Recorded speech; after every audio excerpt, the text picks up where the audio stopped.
लोगों ने जिस तरीके से राहुल गांधी के खिलाफ जो लेटर लिखा है, इसका किस तरीके से और कैसा प्रभाव पड़ेगा। कहा तो अब ये भी जा रहा है जो राहुल गांधी को जेल भेजने की तैयारी हो रही है, या फिर यूं कहे तो पर्दे के पीछे में कुछ बहुत बड़ा खेल हो रहा है। क्योंकि ये जो लेटर लिखा गया है, इस लेटर कोई और नहीं बल्कि पूर्व जज, पूर्व आईएएस अधिकारी और न जाने कई ऐसे अधिकारी जो देश में सेवा कर चुके हैं, लोगों के लिए सेवा कर चुके हैं, वो लोग राहुल गांधी के खिलाफ लेटर लिखने का कामकाज किया है। जो राहुल गांधी देश के युवा को भड़का रहे हैं। राहुल गांधी एक प्रतिष्ठित जो सम्मानित संस्थान जो है इलेक्शन कमीशन ऑफ इंडिया, चुनाव आयोग, उस पर सवाल खड़ा कर रहे हैं। उनकी जो छवि है उसको धूमिल करने का कामकाज कर रहे हैं। ये तमाम जो 272 लोगों ने लेटर लिखा है उसका कहना है, इस पर हम बातचीत करेंगे।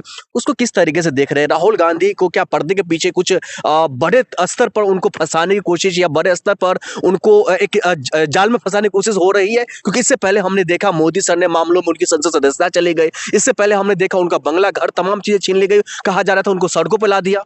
निश्चित रूप से भारतीय जनता पार्टी के पक्ष में हिंदुस्तान का मुख्य चुनाव आयुक्त ज्ञानेश कुमार वोट चोरी के माध्यम से बिहार में सरकार बनाया है। अब आपको बताऊं, ये देश की 140 करोड़ जनता है। 140 करोड़ जनता में 272 लोगों ने राहुल गांधी जी के खिलाफ पत्र लिखा है जी। मैं उन लोगों की कलाई खोल करके रखता हूं, आपको दिखाता हूं क्या कि है कौन कौन लोग राहुल गांधी के खिलाफ में पत्र लिखे हैं जिनके ऊपर भ्रष्टाचार के आरोप हैं। अरे जज है, पूर्व में जज रह चुके हैं, न जाने कई ऐसे महत्वपूर्ण फैसला सुनाए होंगे। कई आईएएस और जो है आईपीएस अधिकारी है जो न जाने देश के लिए कितना सेवा कर चुका, और आप उन पर सवाल खड़ा कर रहे हैं। मैं आपको बता रहा हूँ, एक संजीव त्रिपाठी जी हैं जी, जो पूर्व रा प्रमुख है। वह भारतीय जनता पार्टी के 2014 में सदस्यता ग्रहण कर लिए हैं, त्याग पत्र दे करके 2014 में जी, बीआरएस से लेकर के भारतीय जनता पार्टी की सदस्यता ग्रहण कर लिए। दीपक सिंघल जो उत्तर प्रदेश में के पूर्व मुख्य सचिव हैं, उन्होंने एक 1500 करोड़ रुपए का गोमती रिवर फ्रंट में भ्रष्टाचार करके रुपया कमाया है। वो भ्रष्टाचारी लोग हैं। आर्यन सिंह जो पूर्व डीजीपी उत्तर प्रदेश हैं, आयकर विभाग के छापे में उनके घर पर छापा पड़ा था जिसमें 3 करोड़ से ज्यादा रुपया बरामद हुआ था। बीके सिंह भारतीय वन सेवा, जिनको आईएफएस कहा जाता है, उनके ऊपर भी आय से ज्यादा रुपया संपत्ति रखने का। ठीक है, मैं आपको बता रहा हूं। मैं समझ गया। आप जो तमाम ये पर्चा लेकर के आप जो मीडिया के सामने आए हैं, इसमें तमाम अधिकारी 272 अधिकारी के खिलाफ क्या क्या धाराएं, क्या क्या आपराधिक मामला, क्या क्या मामलों से वो जूझ रहे हैं? क्या सिर्फ वही लोग सपोर्ट में आए हैं भारतीय जनता पार्टी का और राहुल गांधी के खिलाफ लेटर लिखे हैं, या ये कहना चाह रहे हैं? अभी एक और बात आपको बता दूं, विक्रम सिंह जो उत्तर प्रदेश के पूर्व डीजीपी हैं, उन्होंने भ्रष्टाचार को देख करके उस समय की मुख्यमंत्री मायावती जी ने उनको मंच से बर्खास्त कर दिया था। यह लोग ऐसे भ्रष्टाचारी हैं जो भारतीय जनता पार्टी राष्ट्रीय स्वयंसेवक संघ के सदस्य के रूप में काम कर रहे हैं और जिनके ऊपर भ्रष्टाचार का बहुत बड़ा आरोप है। मतलब तमाम जो लोग ने लिखा लेटर वो सब भारतीय जनता पार्टी के पार्टी से सदस्यता के तौर पर है, या फिर उनके विचारधारा के तौर पर, या आरएसएस से जुड़े हुए, आप ये कहना चाह रहे हैं? निश्चित रूप से ये भारत के नामचीन हस्तियां नहीं, ठीक है, नहीं है, लोकतंत्र के दुश्मन और भ्रष्टाचारी हैं, इंसानियत की अस्सियां हैं। अगर यही लोग किसी को ईमानदारी का प्रमाण पत्र देते हैं तो निश्चित रूप से न्यायपालिका किस लिए है?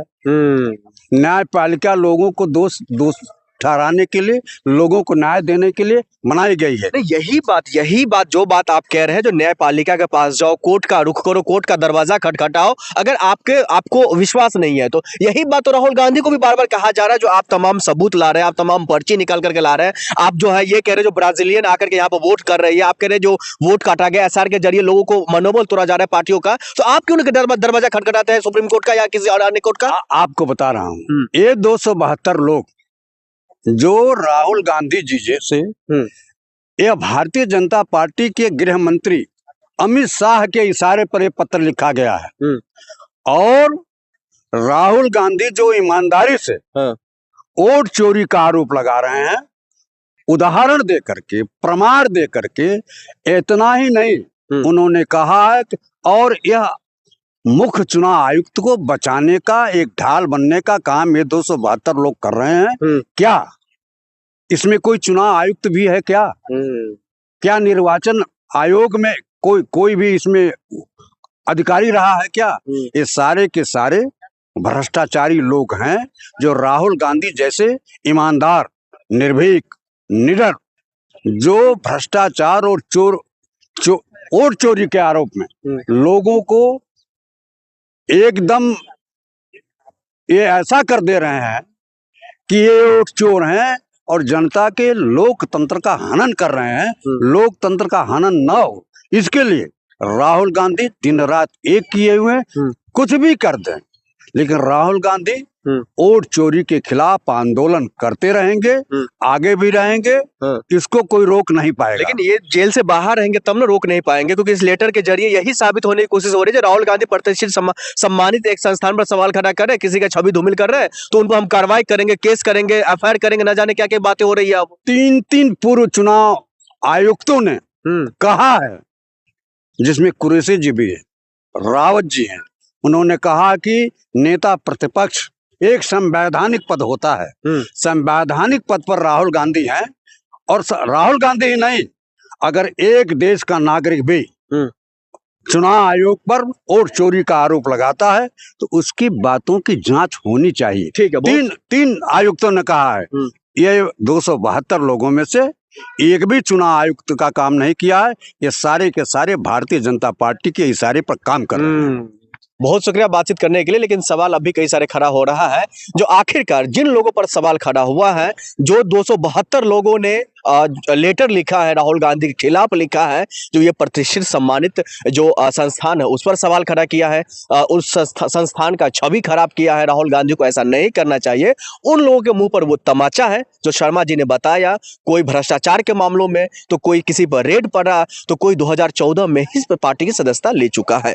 अब ऐसे में सवाल ये खड़ा हो रहा है, जो आखिरकार इन लोगों पर कार्रवाई, इन लोगों पर जो है कोर्ट के जरिए हो, या फिर किसी और संस्थान के जरिए हो, या फिर किसी और अन्य मामलों के जरिए हो, आखिरकार कार्रवाई कब होगा?